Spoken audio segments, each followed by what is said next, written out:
Princess Diana, an icon of compassion and understanding, dead. Here is the full and detailed truth behind her apparent and suspicious death.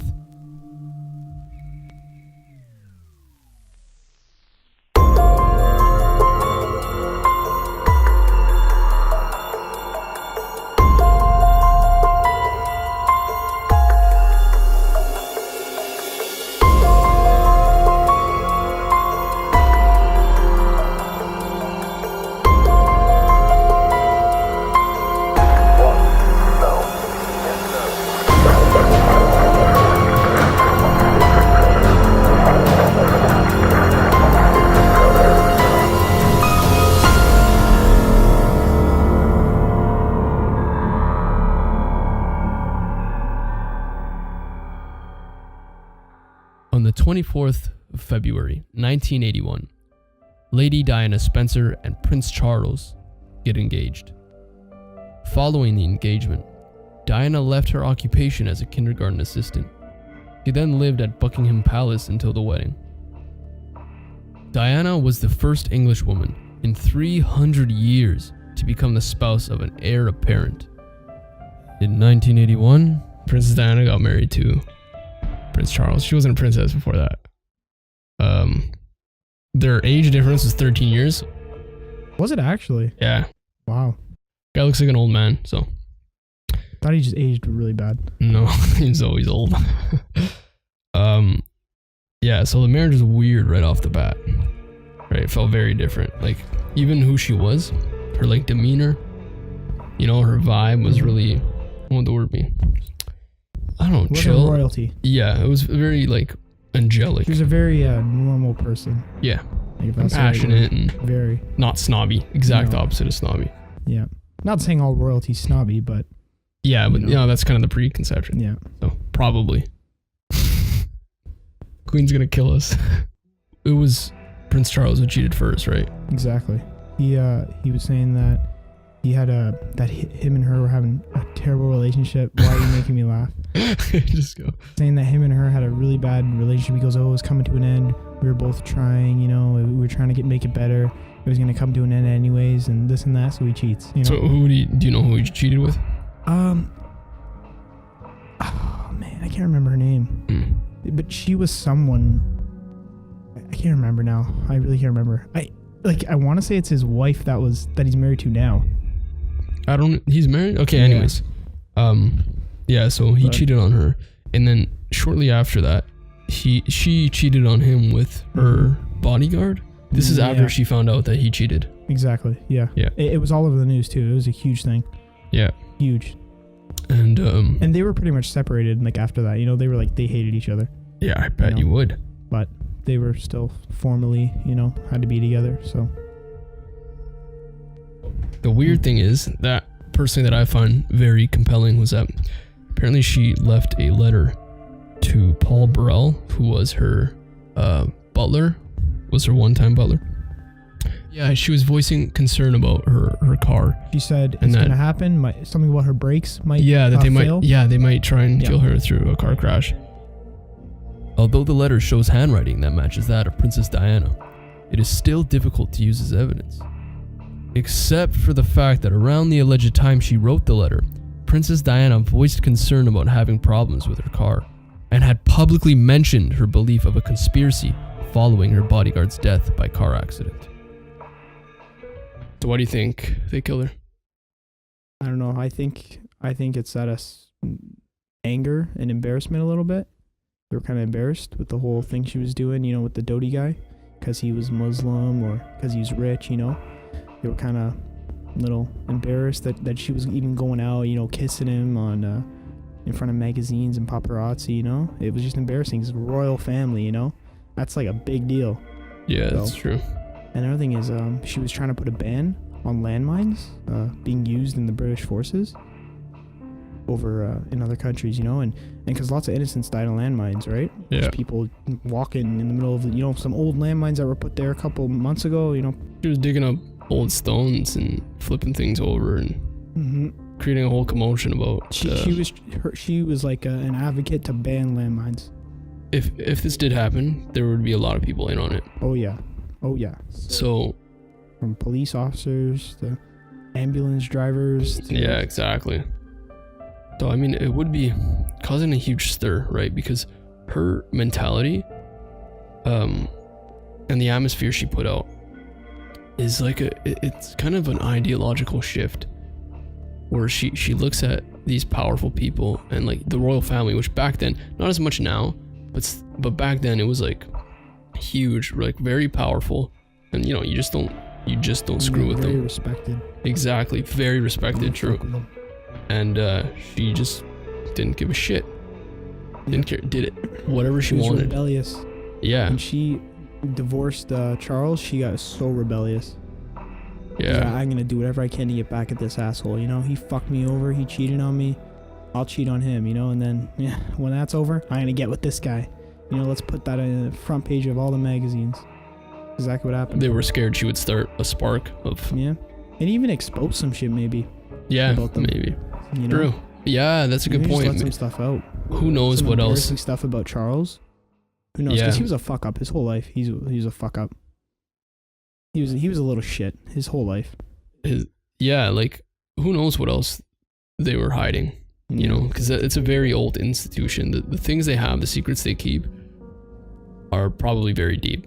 So I mean, if Princess Diana knew anything, which is the question, I guess, then they would for sure kill her. Even just embarrassing the family, you know, it's embarrassing. Yeah.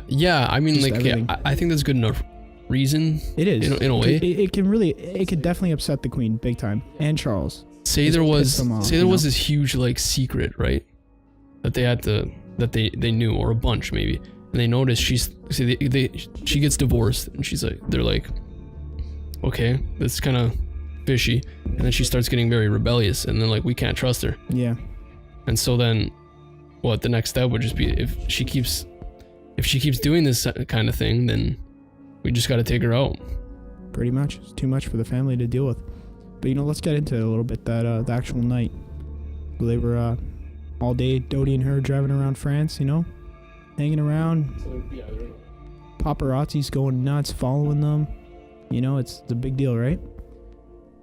They go to the hotel. Well, I just missed the whole day, but you know, they go to the hotel. It's owned by Dodie's father, actually. Really? Yeah, the hotel that they were at was owned by Dodie's father. He was a multi-billionaire. I didn't know that. They were staying in the suite, top floor, you know. Dodie talks to his father, goes, you know what, Dad? He goes, I think I'm going to go back to my crib. He's like, no, just stay here. It's too much paparazzi. It's not safe. Just stay here the night. He was like, yeah, I'll stay here, Dad.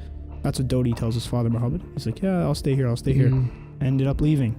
Didn't even take the same Mercedes they've been driving around all day. They took a different Mercedes, one that was in the back, right? Mm-hmm. They changed cars. They swapped cars. That is what really gets to my head. I think they fucked up the pedals in it. Maybe even had like a remote control in it to control the brakes. Maybe even the seat belts. Yeah, that's true. You know, because they could do that. Intelligence agencies, man. Yeah. They got the equipment for that. You know, they can make that car blow up. It's the mafia does that shit. Yeah. Fucking British intelligence, they can do that, no problem. You know. Yeah. So they could have controlled the wheel. They could have turned that car into the 13th post. You know, in that bridge, no problem, easily. And there's even this guy, I can't remember his name, it's on the top of my head right now, but he was driving behind them. The police didn't even listen to what he said he saw. You know, he said that he heard the car making loud noises. Like if you've ever thrown your car neutral on the highway by accident for whatever reason and had your foot still on the gas at like 2,000 RPMs, it screams. It's loud. Really loud. And the guy on the bike behind him, he was driving a motorcycle, he looks down, he's like, what the fuck's going on with my bike? You know, why is it making all this noise? He didn't realize that it was actually the car in front of him, which was their Mercedes, you know. And he's like, oh my god. And everyone heard this too. Lots of people above the bridge, above the tunnel heard the car making all this engine noise, you know. And next thing you know, boom, right into the pillar. Totaled. The car was totaled. And he said he was going fast too. So he was going faster than the speed limit. And so when they did all like the autopsy and checked all the bodies and stuff, apparently the driver had, what would you say before, 3 times the alcohol? Yeah, the blood alcohol level. Oh. And the autopsy was done wrong. The whole inquiry was done wrong. Yep. And rumors of, which by the way, one reason that they might have wanted to kill her is because she might have been pregnant as well. That too. And with what, Dodie's son. Kid. Yeah, and so then would that be half brother to future kings?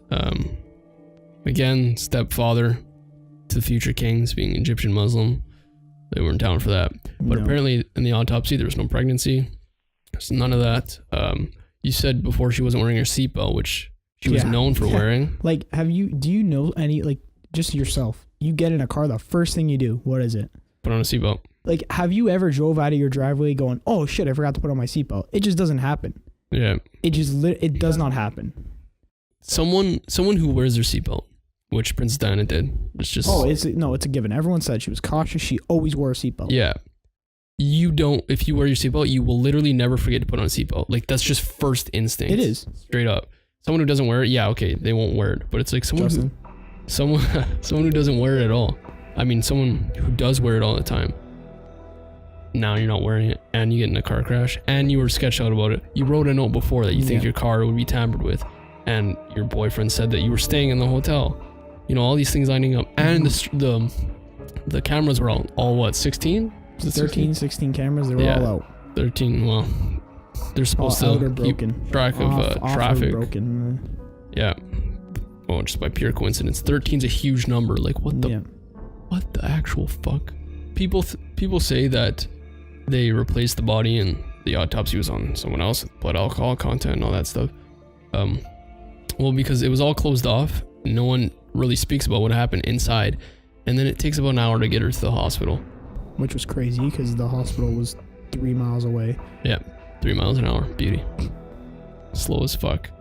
And so everything regarding the crash, what happened afterward, the autopsy, that kind of proof just you can't even use. It's just completely tampered with. Yeah. Or at least, you know, in theory it would be, because it takes an hour to get to the hospital, and the guy wasn't even drinking before, but he has 3 times the alcohol content in his blood. And they had to make 2 stops. Yeah. During the drive to the hospital because her pulse was getting too low. Okay, but here's the thing: if someone wrote a letter and voiced concern about someone killing them and were killed, or like just for their life, concern for their life, and was murdered or died, they would have to take that as evidence because it's compelling. That would be crucial evidence. The victim predicting their own death. Exactly, and the fact that she predicted it with crazy accuracy, not exactly, but the fact that she got so many things right. Oh yeah. And didn't even say, well, like for sure this is gonna happen, but it's like I feel like they might do something with my car, because maybe, I don't know, maybe she saw stuff with her car, like, you know, who knows what she saw. Exactly. But like the fact that she voiced concern about things that were accurate to what was going to happen in the near future was pretty crazy. You'd think they'd use that as evidence, but and she gave that the letter to someone who's very close to her. And when that person submitted it to the authorities, the police, they stored it away for 7 years or something. Something crazy, you know. And that's actually in Canada, that's against the law. It's hiding evidence from justice, obstructing justice. That's literally what it is. It's obstructing justice. That's what that is. Maybe she's like, open it when the time's ready, kind of thing, you know, or you'll know when to. So he opens it, he reads it, and he's like, wow. Yeah, what the fuck? I don't know how a British person back then would say it, but what the fuck? Gives it in, and police, thank you, hold on to it for 7 years. They don't even say anything about it. Nope. They don't even, they probably didn't even study it. The whole inquiry too was all bullshit. It's not even like it's gonna make a difference anyways, in my opinion. But you know, the only thing I do have to give to that letter kind of being a little weird is that she was known for having a little bit of depression and being kind of bipolar. You know, so that could go into her believing someone was trying to kill her when they weren't. Well, it gave everybody a wonderful new label. It's Diana's unstable, and Diana's mentally imbalanced. And unfortunately, that seems to have stuck on and off over the years. But I was actually crying out because I wanted to get better in order to go forward and continue my duty and my role as wife, mother, Princess of Wales.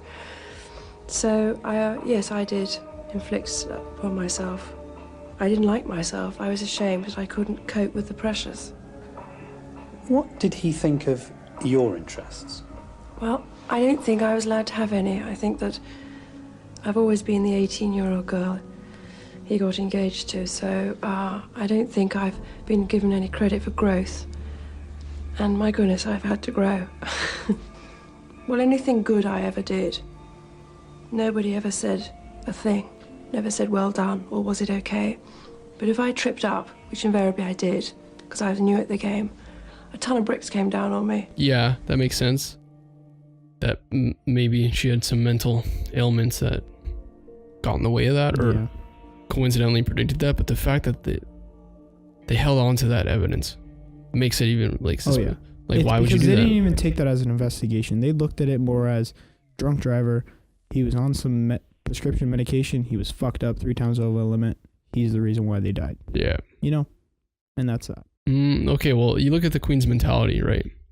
Very old school, right? No, it's not even old school for us because it's like we don't even have that reference. That's like literally like a different paradigm, like a way of thinking. And Queen Elizabeth is actually, her husband was her third cousin, right? Nice. So they married nice. They married into the family. Yeah. Which just shows, Which was very common. Like Europeans, that happen all the time. yeah, but it just shows what kind of mentality they had. Yeah. Pure blood. People thought this, and they still think it now, but it died off literally. They look at her and they're like, "Wow, she wasn't royalty after they got divorced, but they look at her and they're like, this is what a leader should be. Look what she's doing. Look how she's carrying. Like if she stayed alive, and say she had an intention to change how the government was structured there, people would, she was doing all sorts of shit. Like the things she was doing was actually working and people loved her for it. Yeah. So you can kind of look at it like she was a threat to the establishment. Not that they'd think she'd go that far. Maybe they did, I don't know.